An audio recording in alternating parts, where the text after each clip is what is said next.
на 7/7 пригоди всім.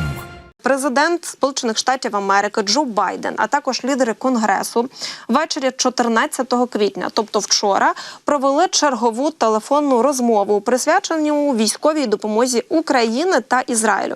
Відбулася вона на тлі масованого удару, який Іран завдав по Ізраїлю в ніч із 13 на 14 квітня. Так от, як йдеться в повідомленні Білого дому, президент заявив про термінову необхідність ухвалення Палатою представників законопроєкту про виділення допомоги Ізраїлю, Україні та Тайваню, раніше схваленого Сенатом. І спікери Палати представників, а власне республіканець Майк Джонсон, він не виносив цей документ на голосування, оскільки він не влаштовує багатьох республіканців у Конгресі.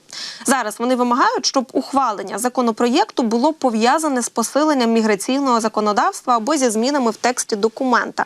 Зокрема, включення можливості надання Україні кредитів, а не прямої допомоги.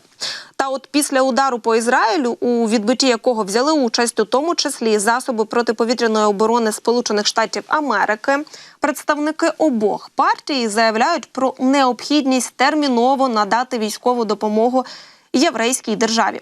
Найшвидший шлях – це ухвалити вже схвалений Сенатом законопроєкт, у якому на допомогу Ізраїлю виділяється близько 14 мільярдів доларів, а Україні там закладено понад 60 мільярдів. У розмові з Байденом брали участь Джонсон, а також лідери республіканців та демократів у Конгресі.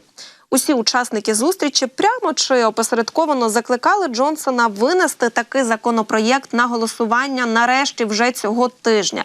Спікер Палати представників раніше, до речі, заявляв, що Палата цього тижня обговорить допомогу як Ізраїлю, так і Україні. Проте натякав на те, що от буде представлений видозмінений варіант законопроєкту.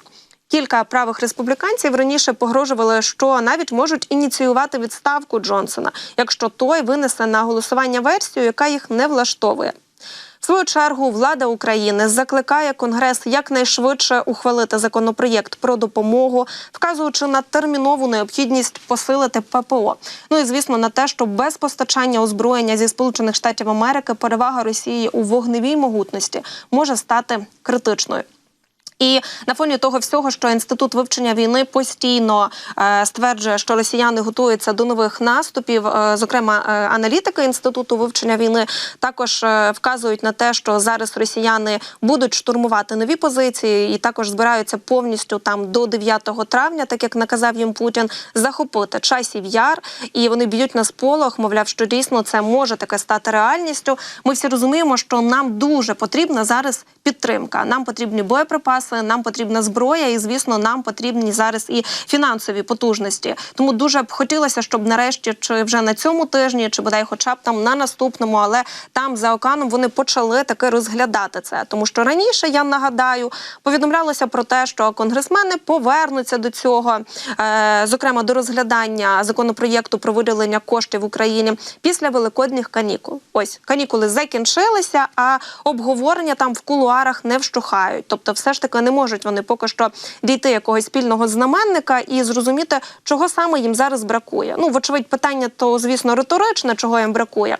Але треба не забувати, що поки вони там вирішують ось це все, всі ці свої внутрішні якісь там заколоти, то жертвами і заручниками всього цього стаємо ми, українці. Тому що, нагадую, нам зараз дуже потрібна і підтримка військова, і фінансова.